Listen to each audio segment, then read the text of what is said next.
Good morning, afternoon and evening, my crazies. My name's Angela. I'm the Crazy Puppy Lady and welcome back to today's book review.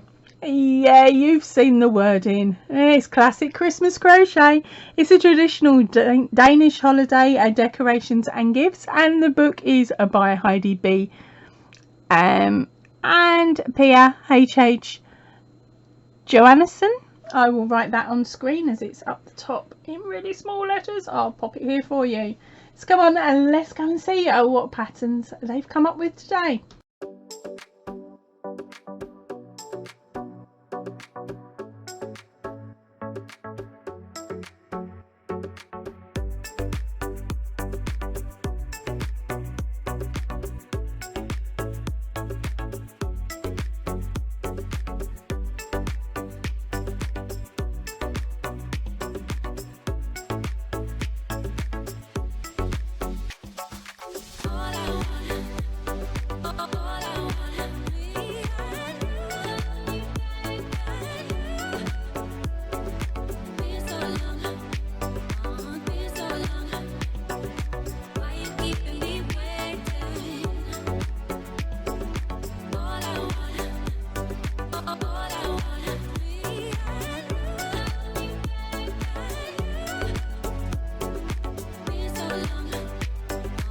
Yes, I know, we're only in July and I'm talking Christmas, but we need time, gang. We need time. If there is a pattern in this book that we like, we need to get our hands on it and then make it. So we need time before Christmas. So let's have a look inside. Actually, let's start with the price. It is $24.95 in US dollars. It was printed by TrafalgarBooks.com. Ooh, hold on a minute. Does that mean, oh crikey, that this is in American terms? Yes. Okay, I'll be able to do this one straight away without having to translate anything. Okay, so this smells new, this book, gang. New book smell. Let me see. 2022. It was new in 2022. So it was first published in the United States of America in 2022. Let's turn this over, and it's made its way all the way to the UK. I'm actually recording this in April. Yeah, April. Sorry, I just had to count on my fingers. So, right, so it's published by Trafalgar Books, which means everybody over in the US, you should easily be able to find this book in one of your local bookstores. Do me a favour, tell me which ones in the comment section down below, and then I will transfer that information over to you if you know of a shop where it comes out cheaper than the $24.95 that's on the back cover. Definitely tell us, because you know the more we can save from buying the book, the more yarn we can purchase. Alright, so let's get in. For anybody else in the UK or elsewhere, of course, check the description box down below. If I've found it anywhere else, I will of course add the links in there. None of the links are will make me any cash or anything like that. I'm just putting them in there because I'm nice to you, gang. Right, so let's get on with the book, shall we? That's a really cute image there. We have got table of contents, preference about this book, video, guides and help. Oh, might find some free stuff. Skill levels, yarn information, gauge, blocking, the patterns. We've got woven hearts, Christmas bell, Christmas ball, crinkle, drums, hunting horn, tin soldier, snowflake, cornets, Christmas candy canes, elves, Christmas stockings, Christmas miscellany, abbreviations and symbols, acknowledgements, and about the author. So let's get in. Now that is some really simple but cute imagery. I've seen these hearts all over the place lately, because I keep eyeing it up thinking I'm going to have a go at them. Now I know where they may have come from. Now if I've seen them, that must mean there is some sort of tutorial online. If I find it, there will be a link. Right, okay. And if you know of it, tell me. You know what I'm like. Right, together with Turbine Publishing, the original Danish publisher, they've chosen to donate a portion of the profits from this book to the Christmas Seal Foundation. I wonder how long that is lasting, or whether it is a forever thing. That'd be pretty cool. Okay then, if you buy it, no. I'm not, like, support the charity really, isn't it? Oh, look at these. They are so diddy. That is a step for the stairs, I think. Could be a door frame. Could be all sorts. Let's have a look. Oh, more diddy stuff. Right. In this book, we will be finding 13 patterns for a crochet Christmas decorations with classic look. All of them are traditional and well loved in Denmark. Many of the patterns include multiple variations of several sizes, so there are plenty of options crocheting the whole collection for Christmas decorations. Along with each pattern, we will find a list of materials and tools that we will need, along with a gauge to start with, and the approximate measurements of the finished item. You'll also find a short selection of tips for getting good results and making your decorations look their best. Each pattern contains a select section called General Instructions that describes the process of working through the design. This section contains important information you will need to be aware of. Therefore, it's a good idea to read through this section before you start to crochet. Some patterns are accompanied by charts and illustrations to further explain the written text and supplement the instructions. Sorry, I don't normally read that, but it for some reason caught my eye. Okay, so now we know we've got 13 patterns in here. Okay, so we come into this section here. It says video guides and help. If you need help working with the given techniques and stitches in this book, you will find video guides on their YouTube channel. Okay, I am now putting the YouTube channel up on screen. Woohoo! You never know. And they're saying that on their YouTube they've got all of this information on stitch types, the starting out, the techniques, finishing, miscellaneous, and some other bits and pieces, and we'll probably even find a couple of the patterns maybe from this book. I don't know, I haven't looked, I'm in shock and I'm happy about it. Right, that needs to go in there so I remember. You know what my brain's like going. Right, let's turn this over. Next page is all about a yarn information. So they're telling us about different yarns and where you can purchase them from, including a website. So all of this information is going to be pretty new because this book is pretty new. Okay, it was only published last year and we're only 4 months into this year, so whoop, whoop. Or at least I'm 4 months. You've got to wait a few more. Okay, so then they're talking about the gauge. We scoot on to blocking and how to block. Oh, time for the patterns. Okay, we have, first off is the woven heart. Now, as I said, I have seen this all over the place recently. It didn't have the 5, it is 5, isn't it? 1, 2, 3, 4. Yeah, it didn't have the 5 stems. I think the ones that I saw only had 3. But tomato. Okay, and there we go. There's a couple of different styles. See what I mean? That one's got the 3. Alright. And of course there is the information on how to do that. What is... Oh, that is still the information on how to do it. Okay, so we've got that gorgeous picture there. We have that version, and then we have that version. Now they've left the top of these open, and my theory behind that is so that you can stuff a chocolate in it. Chocolates will probably last 5 minutes, and that's just because it's me and not because of any pets threatening to eat the chocolates.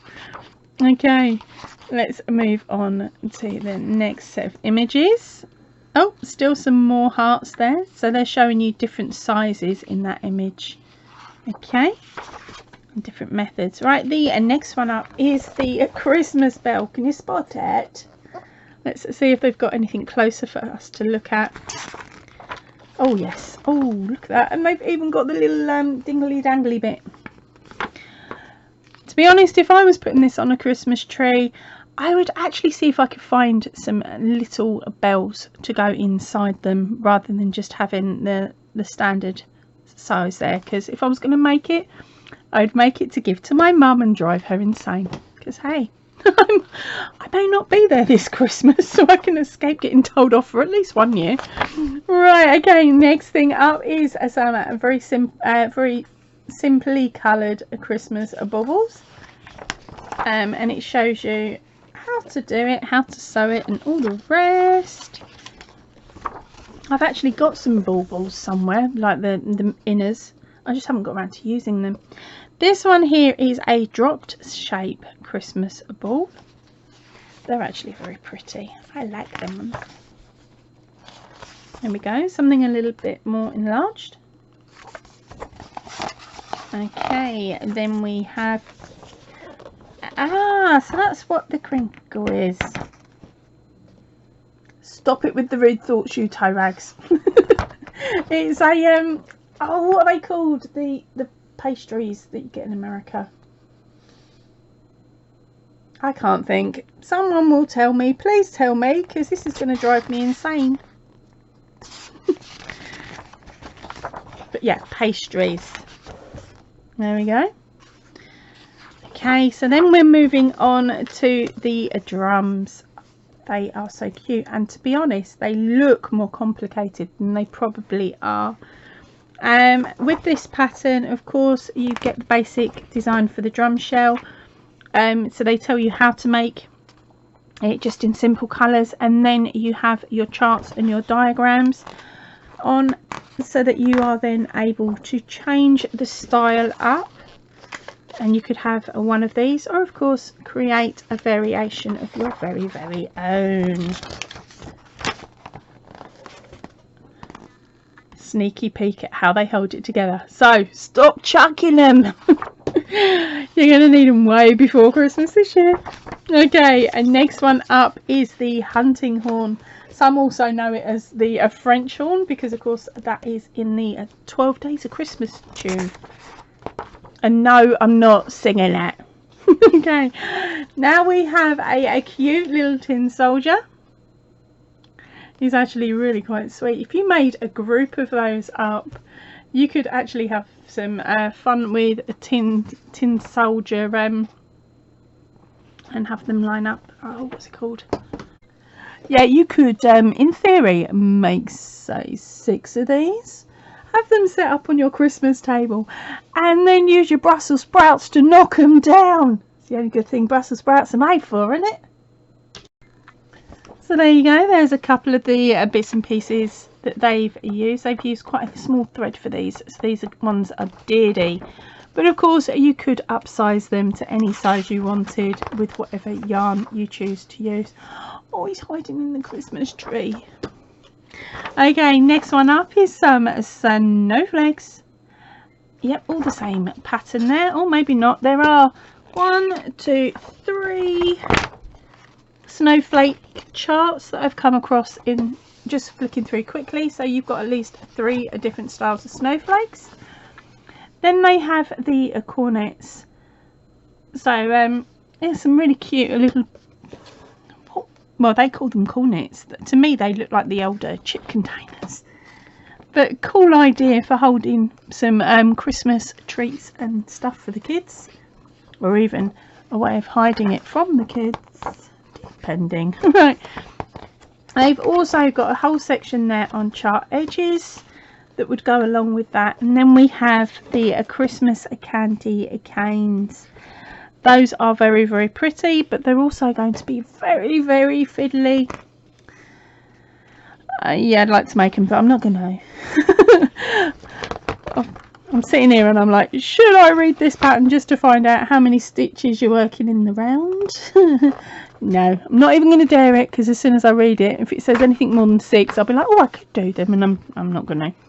Hey, so here we go. We have got some cheeky little elves. It looks like a mum, dad, son and daughter, or combination of whatever you like. So yep, there we go. These ones are also quite diddy, quite small. It gives you measurements, it gives you info on finishing. Oh, put some clothes on, dollies. Yeah, so there we go. It's a naked body, and then you add the clothing to suit. They've gone mad with the photographs of those. Okay, and next thing up is some really simple, well, not simple, but some really cute Christmas stockings. You've got a couple of different designs there. And of course, yep, it shows you all the different information that you will need in how to build it up in chart form and in a written word. And I just flashed a bit of the pattern, apologies. Okay, and that is for both styles, whether it had been this snowflake or of course the stripe. Christmas miscellany. Okay, so we've got a little round heart, a little round Christmas bauble, and a little Christmas tree to decorate your gifts with. I couldn't do that. My lot wouldn't even notice. They'd rip through the paper and throw that away before they'd even spotted there was anything extra on it. But we could, of course, use them as a garland, which is another cute idea. What's that? There's information, of course, on how to make the two-coloured cord, how to do these different designs as well. And here we go, we're at the end now. So we've got our abbreviations and symbols. This book is written in American terms, not English this time. It makes it easier for me because I work mainly in American, don't I? Right, so there we go. There is also a section of acknowledgements there and a picture of a very strange house, and I would know that may be where they took the photos. So bye bye gnomes, and goodbye to the two gorgeous creators there. Right, so that is it for the Christmas crochet book.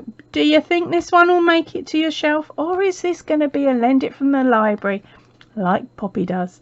I really would love to know. Please remember to pop a comment in the comment section below whether you've enjoyed this book review, whether you'd like to see more of them. What sort of books would you like to see crochet related wise, so that I know when I'm searching through at the library to see what there is. Any little tips, anything that you fancy adding in, pop it in the comment section, including if you found this book in your country, if it isn't the UK and it isn't the US. Right, that is it for me for today. I will see you all really soon, so please remember, stay chilled, stay happy, and keep crafting. Goodbye everybody.